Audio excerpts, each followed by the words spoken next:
We are inside the studios at Callaway headquarters in Carlsbad, and it's time to talk about golf ball technology, and we have brought in the leading expert in the field. How's that? Pretty good? That's maybe a little overblown, but... Petra Petrich, it's nice to meet you in person, on camera, on microphone, to talk about this game-changing technology that is triple track and the ERC and all of this world. So let me start with this.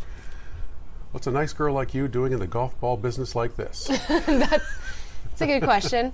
I didn't necessarily grow up thinking like, oh, I really want to be a golf ball engineer. But I have a chemical engineering degree from UCLA. I graduated. I actually started working at Qualcomm, which is a big employer here in San Diego. And I worked in program management there. And I did that for about a year, and I thought, man, I don't know if this is the right fit, right? So if I could do anything in the entire world, what would I do? And I thought, well, I would be a professional athlete, but I'm tiny, so... There are some of those. Right, but I picked the wrong sports. I grew up playing like basketball and track, right? So being tiny in basketball is not ideal. And so I started looking into the sports industry and looking at brands that I really enjoyed. I grew up watching golf. My dad plays golf. And I'd always wanted to learn, but just socioeconomically, it was really hard for our family to kind of get into it. So I thought, well, you know, I've got family here in San Diego. I started looking into Callaway and found my way here. I worked in program management on the club side for a couple of years, and then the senior director of Golf Ball R&D, Dave Bartels, kind of came and found me and said, hey, I need an engineer that can also kind of do management and project work.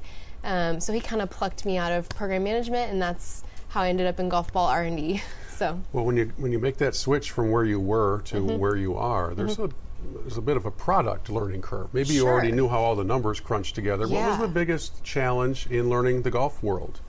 Yeah, I think exactly what you said. So there's no class or course or place that you can go to learn golf ball design. And golf balls are really interesting because when I worked on the club side for a couple of years, golf ball kind of in my mind was like, oh, it's just the ball. It's round, it's white. It kind of has this stigma of like, it can't be that complicated.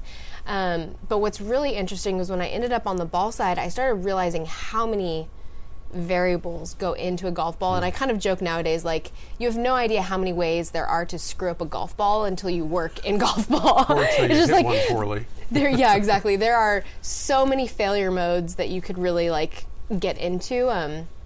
So when I started working on golf ball, a lot of it was learning, like you have to learn the manufacturing processes. You have to learn what goes into design, how that affects performance.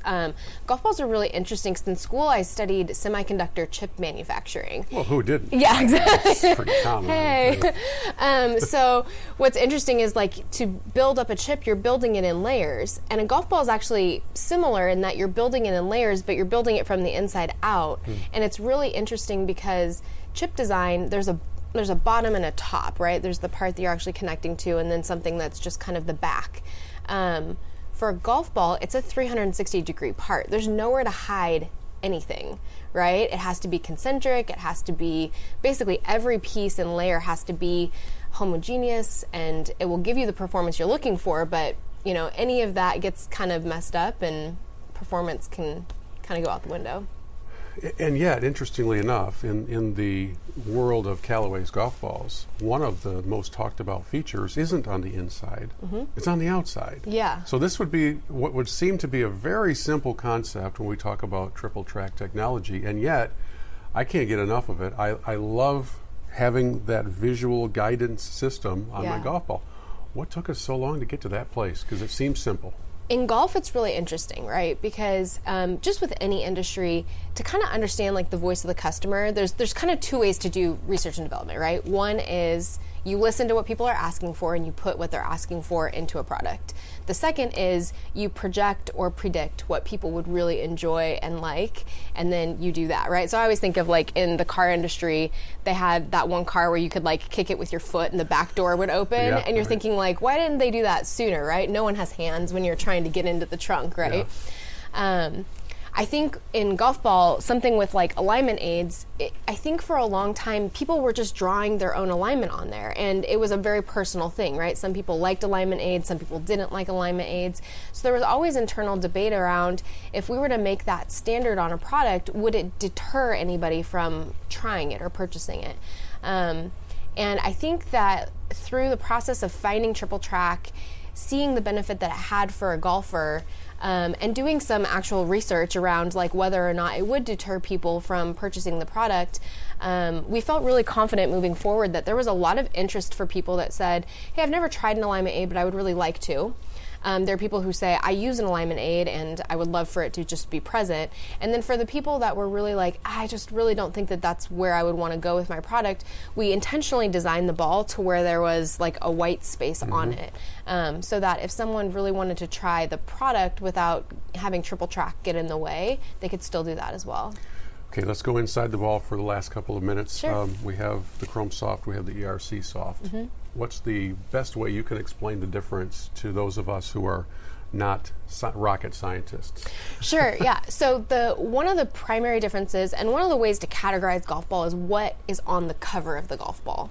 So old school, typically you would have like a Surlyn or ionomer or plastic covered golf ball. Those are usually like lower price point, a little bit less performance golf balls. And then you'd have a urethane golf ball. And urethane golf balls give you a lot of spin around the green, a lot of control, shot shaping capability.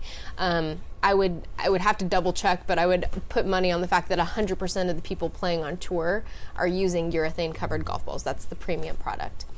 One thing that's unique about ERC Soft is that it sits right in between those two categories. It's a hybrid, it's a brand new chemistry for the cover that basically gives you what I would call like hybrid performance. So it's not urethane and Surlyn mixed together, but it is a new material that gives you performance as if you're in between that. So one thing that plastic golf balls will give you is a lot of distance. Typical distance balls are not, urethane golf balls are very long golf balls, and they can be. They're designed to be that way.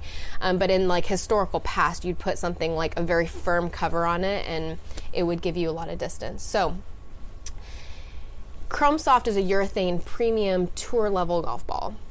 ERC Soft is a hybrid cover golf ball. It's our longest golf ball. It's a distance ball reinvented. So old distance balls used to be really firm to give you a lot of that distance. ERC Soft is soft, as its name suggests, and will give you a lot of great feel. It will give you spin around the green from the hybrid cover. And it's kind of like a great package for someone who maybe doesn't want to buy up into the premium level golf ball, or maybe just be looking for a little bit of added distance. And I know you've been asked this question, Sure. I would guess a few times, but let's put it on the record. Sure. For people who say, man, I love the Chrome Soft, but I really like the Triple Track, how much longer until those three lines appear on the Chrome Soft ball? Well, you've seen Triple Track being played on tour this year, and those are all Chrome Soft golf balls. So ERC Soft, we wanted to put it out there because we knew it was an awesome product, and we wanted to incentivize people to try the product itself, kind of giving the Triple Track as the incentive. But I wouldn't be surprised if we saw it on Chrome Soft in the future. She says with a wink and a nod. It's gonna happen soon. Hey, thank you so much. Yeah, no you problem. are a fountain of knowledge. Oh, it's good to meet you. Thank you. It's nice meeting you too.